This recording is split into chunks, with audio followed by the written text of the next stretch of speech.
Evening everybody, it's Nick here and I'm looking at the brand new Netflix movie Outside the Wire, a term that basically means to be outside of your military base and in an area that is dangerous or outside your comfort zone. It stars Anthony Mackie as Leo and Damson Idris as Thomas Harp. And wow, the acting in this is pretty damn good. It has a couple other decent actors as well, like Emily Beechman, who plays Sophia, who's really out of context. It's like, why are you there? Why? Yeah, anyway, I'll get to that in a moment. So basically, what's the movie about? Well, it's set in the future, 2036, where America has a presence in Chechnya, which is going through a civil war, right, with Russian interference and elements too.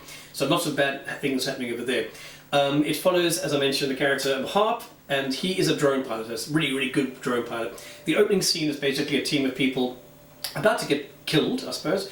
A truck arrives that's apparently got a rocket launcher inside the truck, and Harp thinks that he better shoot this, otherwise everyone's going to die.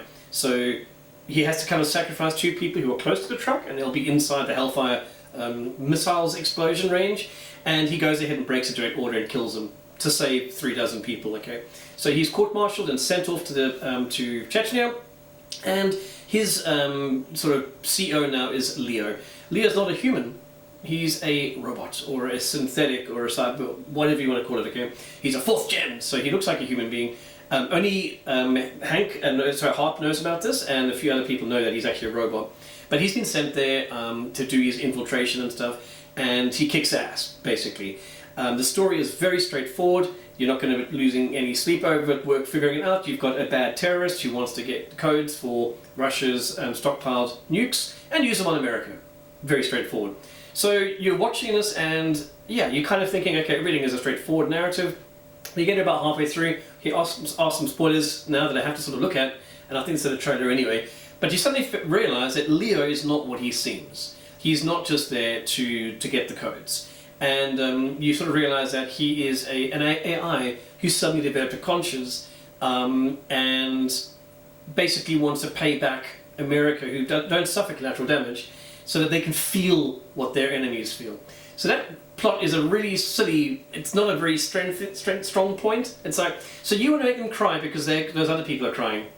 Okay, but I mean, I can kind of understand what they're trying to do here. What they're trying to do here is look at the American war machine, a war machine that is done using a lot of technology that you see in this. And the idea of pressing a button in Washington so that people in Afghanistan and Iraq die is nothing new. There's lots of other movies and shows out there that deal with that. So that's what it's trying to deal with over here.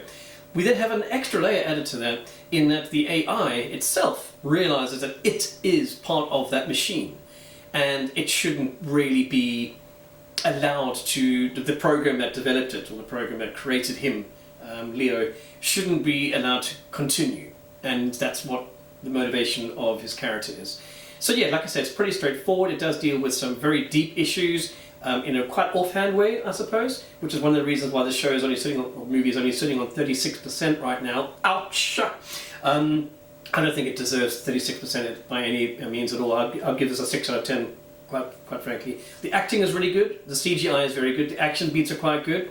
Bad side of things, very cliched. Dialogue can suffer at points. Some really stupid lines in this, like bad lines. Be prepared to get dirty if you want to fix things and shit like that. Not so great, the lines.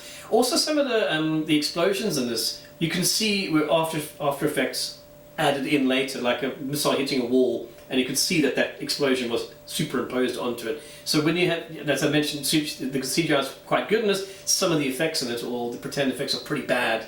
As well, the double side there. I thoroughly enjoyed it. It was 2 hours on a Friday night for me to kick back, forget about the whole world by looking at the world falling apart. Yeah, I suppose. And that's why I enjoyed it. I know, as I mentioned, it's been ripped to pieces. I think that one of the problems in this is that you have a director who is not really well known for great things. His name is Mikael Hafstrom, and he did, Escape Plan with Arnold Schwarzenegger and Sylvester Stallone. While that is not a great movie, it was a fun movie, and that's what I think this is. It's not a fun movie because it's heavy and stuff, but I thought it did at least attempt to have a look at some elements that maybe a lot of Americans don't want to have a look at, and that's why I enjoyed it. I thought it was really a good way to spend a Friday evening, and I hope you guys enjoyed it too. Let me know what you think. Catch you later.